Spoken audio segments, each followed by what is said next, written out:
Ever wondered if wealth brings true happiness? Well, folks, let's dive into this common assumption that's as old as money itself. You see, many of us are raised to believe that the more pennies we've got in our pocket, the more joy we'll find in our lives. It's a simple equation. Wealth equals happiness. But is it true? Now, I'm not going to sit here and tell you that money isn't useful. It sure does make life comfortable. But let's peek into the lives of some of our world's wealthiest folks. Individuals who have amassed fortunes beyond our wildest dreams. Yet, they've expressed regret, a sense of emptiness, a yearning for something more. Take a moment to ponder that, my friends. These are folks who've got every material thing they could ever want, but still they find something lacking. In the words of the billionaire Richard Branson, money doesn't bring happiness. Let's dive into the story of Howard Hughes, an American business magnate, investor, record-setting pilot, engineer, film director, and philanthropist. A man whose name became a synonym for wealth and power in the mid-20th century. Hughes was born into wealth. He inherited his father's tool company at a tender age, and his fortune grew from there. He ventured into the film industry, made a name for himself in aviation, and even dabbled in politics. Hughes was a man of many talents and interests, yet his wealth grew so vast that it eclipsed them all. But despite his wealth and accomplishments, Hughes was a man plagued by isolation and paranoia. His vast fortune became a wall that separated him from the rest of the world. He lived in fear, not of poverty, but of germs and disease. He grew so terrified of the outside world that he locked himself away in darkened hotel rooms, living in self-imposed exile. Hughes's wealth allowed him to indulge his every whim. He bought out entire floors of hotels for his solitude, and when he wanted to watch a movie, he bought the local cinema. But the irony was that the more he acquired, the more isolated he became. His wealth became his prison, and he was its lonely inmate. As time went on, Hughes's paranoia grew worse. He became a recluse, a ghost who haunted the top floors of his own empire. His life, once filled with adventure and excitement, had become a lonely existence.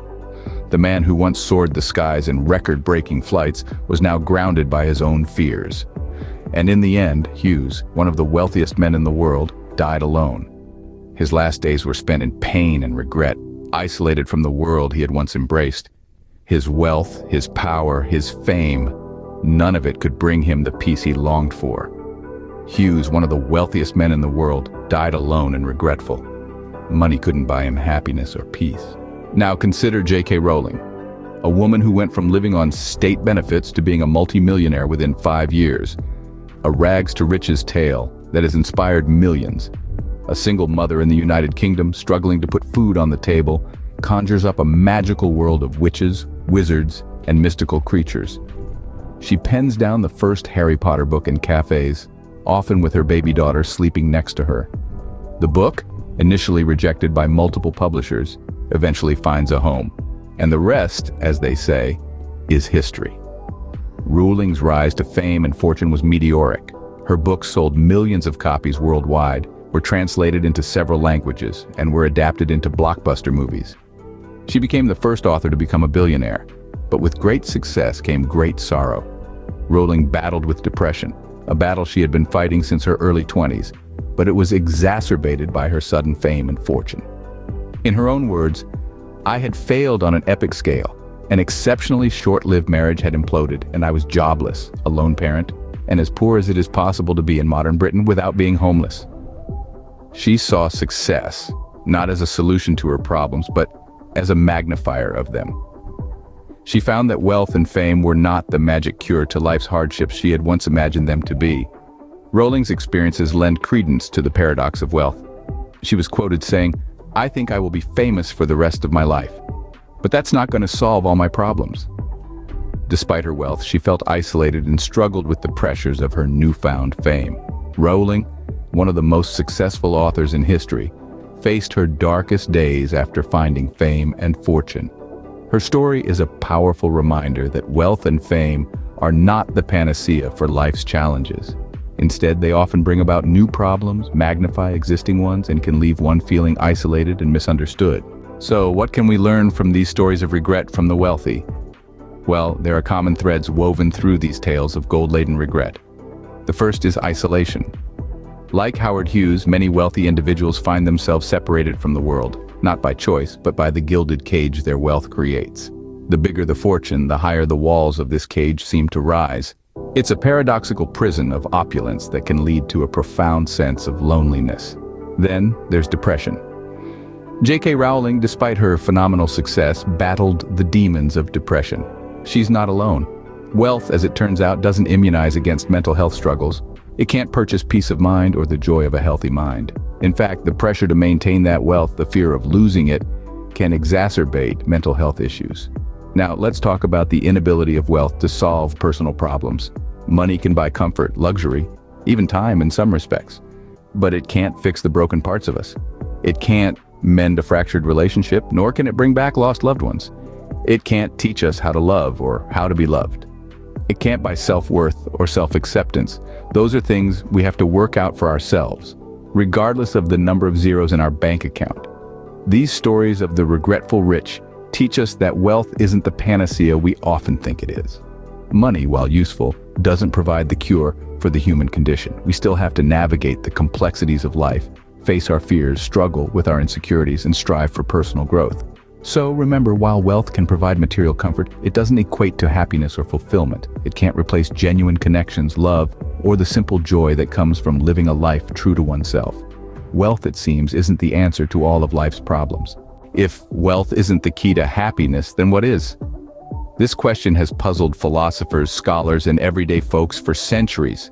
Many of us are conditioned to believe that true fulfillment lies in our bank accounts. We're told that money is the ultimate measure of success, but as we've seen from countless examples, this is far from the truth. Instead, let's turn our attention to 3 essential factors that research indicates contribute more to our happiness than wealth: relationships, meaningful work, and personal growth. Firstly, relationships. Human beings are social creatures. We thrive on connection, compassion, and companionship. Genuine relationships provide us with a sense of belonging, love, and support. They help us celebrate our triumphs and navigate our challenges. They remind us that we're part of something bigger than ourselves. Next, let's talk about meaningful work. This doesn't necessarily mean becoming a CEO or launching a successful startup. Meaningful work is about finding a purpose, making a difference, and contributing to something we care about. It's about using our skills and talents in a way that brings us joy and fulfillment. Lastly, personal growth. This is about continuously learning, developing, and pushing ourselves out of our comfort zones. It's about embracing change, seeking new experiences, and striving to become the best versions of ourselves.